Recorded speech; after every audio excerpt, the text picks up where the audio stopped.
Supporting Students with Dyslexia, Final Project, Module 5, presented by Marie Pellegrini for Holly Bella, Course Facilitator, Advancement Courses. Dyslexia is a learning disability that makes it difficult to read, write, and spell in spite of normal intelligence and adequate instruction. It is caused by the brain's inability to process information received from the eyes or ears into understandable language. It does not mean that these students are lazy or not trying hard or not intelligent. It just means that they need to be taught in a different way. Dyslexia, Appleton, 2017. So what causes dyslexia? Several genes are linked to reading and language processing issues.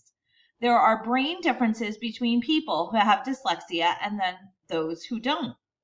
According to understood.org, dyslexia runs in families. As many as 49% of parents of kids with dyslexia also have it, and about 40% of siblings will also struggle with reading.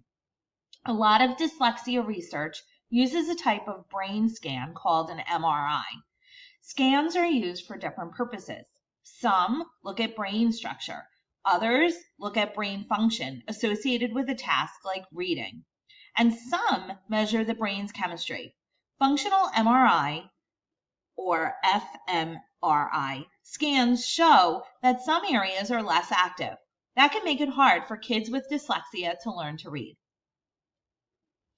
A person with dyslexia will have 3 or more of the following warning signs. In preschool, could be delayed speech, not talking at all by year 1, mixing up the sounds or syllables in long words such as aminal or biscotti, constant confusion of left versus right, late establishing a dominant hand, difficulty learning to tie shoes, trouble memorizing address, phone number, or the alphabet, and can't create words that rhyme. While in elementary school, a person with dyslexia will have 3 or more of the following warning signs. Dysgraphia, which is slow, non-automatic handwriting that is difficult to read. Letter or number reversals continuing past the first grade. Extreme difficulty learning cursive. Slow, choppy, inaccurate reading, guesses based on shape or context, skips or misreads prepositions at, to, of, ignores suffixes, can't sound out unknown words, and quite possibly a terrible speller. Continuing in elementary school, more signs to look for dyslexia can be that they often can't remember sight words, they, were, does, or homonyms, there, and there. Difficulty telling time on a clock with hands. Also, another sign could be trouble with math, memorizing multiplication tables, memorizing a sequence of steps, directionality, extremely messy bedroom, backpack, and desk. Dreads going to school, complains of stomach aches or headaches, nightmares about school, and a close relative with dyslexia is the biggest warning sign of all. So here are some warning signs of what dyslexia looks like in high school and even beyond.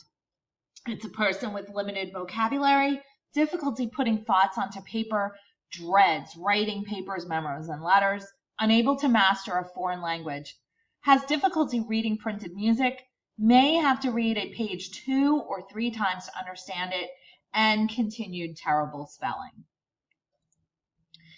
Continuing in high school and in the workplace, the person with dyslexia still has difficulty with left versus right, often gets lost even in a familiar city, continues to confuse B and D, especially when sick or tired, has poor grades in many classes, and may drop out of high school. What are the effects of dyslexia on reading, writing, and speech? Dyslexia doesn't just affect learning. It can impact everyday skills and activities well into past high school time, into the workplace area and beyond. These include social interaction, memory, and dealing with stress, according to understood.org.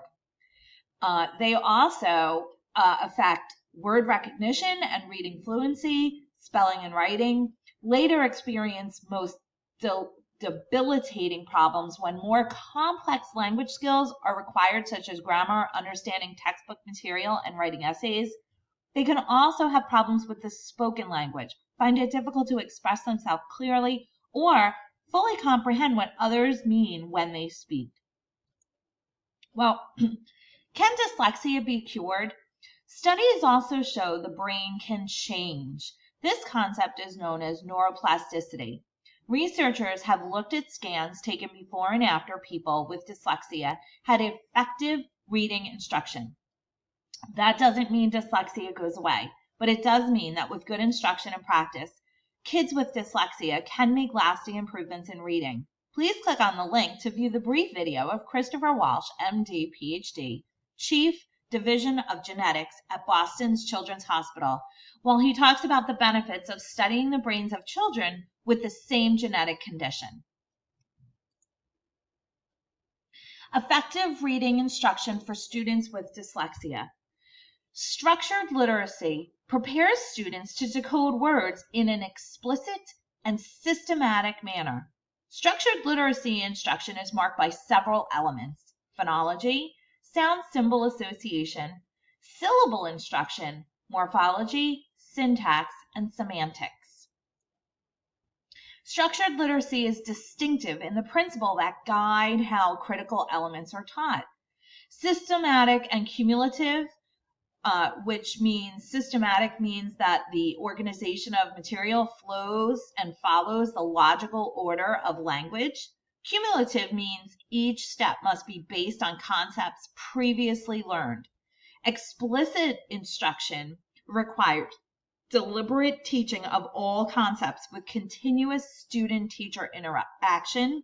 And diagnostic teaching, this instruction is based on careful and continuous assessment, both formally and informally. Multisensory learning involves using 2 or more senses during the learning process. In traditional teaching, students typically use 2 senses, sight and hearing. Students with dyslexia may have problems processing visual and auditory information.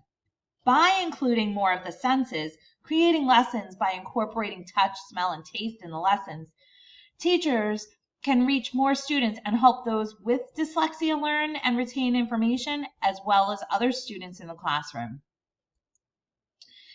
Some suggestions from Thought Code. The following are several tips for creating a multisensory classroom. Using different colors for each subject when writing work on the board is needed and helpful. Color coding books and folders is also helpful.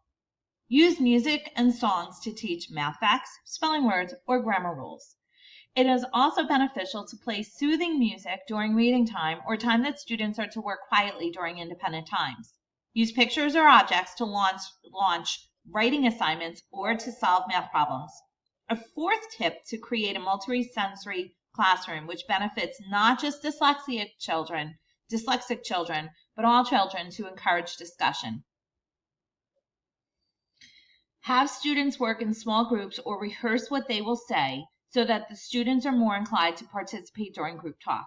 Another tip for creating a multisensory classroom is to use a variety of media to present lessons, such as PowerPoint presentations, films, and manipulatives.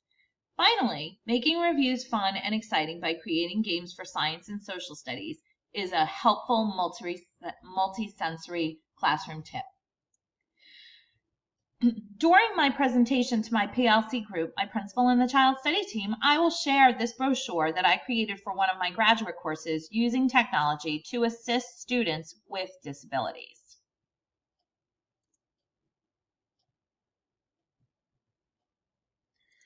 Role models with dyslexia are found in all areas of life, from scientists to actors, artists to sports figures. This is just a small sampling of people who have struggled with dyslexia but found their true calling because they focused on their strengths. Showing these role models to students would be extremely helpful and promising. The following reference slides conclude this presentation for the course, Supporting Students with Dyslexia by Marie Pellegrini.